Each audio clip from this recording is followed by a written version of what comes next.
Hi everyone and welcome back to Native Keeps, channel that throws light on eco-friendly lifestyle and zero waste living.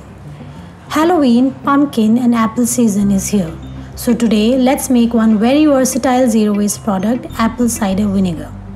But not to forget, please subscribe to the channel if you haven't and also press the bell icon to get all the notifications of my latest videos for low and zero waste lifestyle. A fast fermentation process produces today's commercial vinegar, but traditionally the process is simple and is made through a slow fermentation process. Usually apples ripen between late summers or late fall depending on climates and varieties. Apple cider vinegar is very popular in the natural health and wellness world. It is made by fermenting apples with yeast and bacteria. First, to make apple cider vinegar, you obviously need apples. The types of apples, amount of sugar and ripeness can impact the quality and flavor of the end product. To make good apple cider vinegar, apples that are high in sugar and not overripe are used. Basically, to make this, you just need 3 ingredients: sugar, apples and clean water. Fill your mason jar or any reusable glass jar by 3/4 of the way with apples or apple scraps.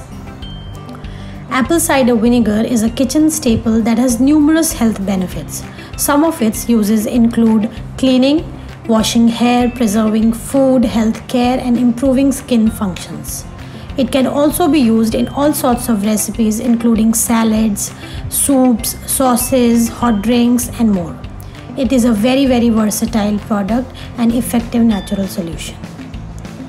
The ratio of the ingredient is usually 1:1:1, that is like 3 cups of apples to 3 to 4 tablespoons of sugar or honey to 3 to 4 cups of pure water which is warm and not hot. So now you either directly put the sugar in the jar or put sugar or honey into warm water and dissolve it. Pour the sweetened water over the apples or just normal water if you are sprinkling the sugar over it, and leave some inches of room at the top of the jar. Cover this jar with a cheesecloth or any thin fabric and put a rubber band or a mason jar screw top on the lid. Set this liquid in a warm, dark place for 3 weeks. Yes, for 3 weeks. You can also simply place it on a warm surface and cover with a tea towel. The smell will be very wonderful during this process. Now make sure that every day you open and press and twist and toss the apples so that there is no fungus on top layer. Do this until the apples are submerging in water. Once you do it every day, check whether the apples have already gone down or submerged. You will notice that there are some bubbles, that is the fermentation process, but keep mixing the apples in the interval of 3 to 4 days until 3 weeks and make sure that there is no fungus at all. After 3 weeks, you will see the liquid change color like this. Check if there is no fungus or fermentation of anything that doesn't look right. Now, after 3 to 4 weeks, take your solution and mix it well with each other and give it a day or 2 to finally be ready to come out of the closet. I mean, the jar here. Now, you should strain out the solid apple pieces, pressing on them gently to extract that extra liquid. Now, I'll tell you a fun note. You can taste this vinegar at this point. This is super delicious. And you know what? This is like basically a fermented apple cider. And this is more or less like a kombucha, which is a very popular drink these days. You can make so many different flavors using this process, using strawberries, using lemons, and there are so many flavors of kombucha these days, which is like obviously another topic to discuss. But for now, when you remove the solids, you will be able to ferment it in a smaller jar. Cover this liquid with a fresh cheesecloth or simply close the lid. So basically, to cut short this recipe, phase 1 is apples are cored, peeled and grated or crushed to make apple juice.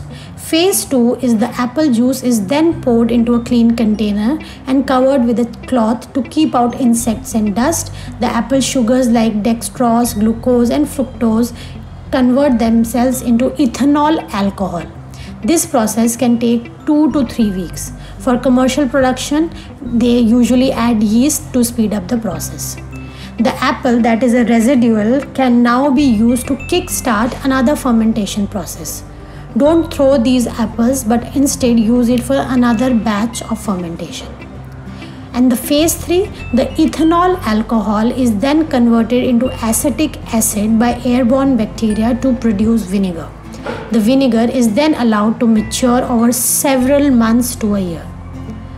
Also, don't be alarmed if you notice a mother membrane forming on top.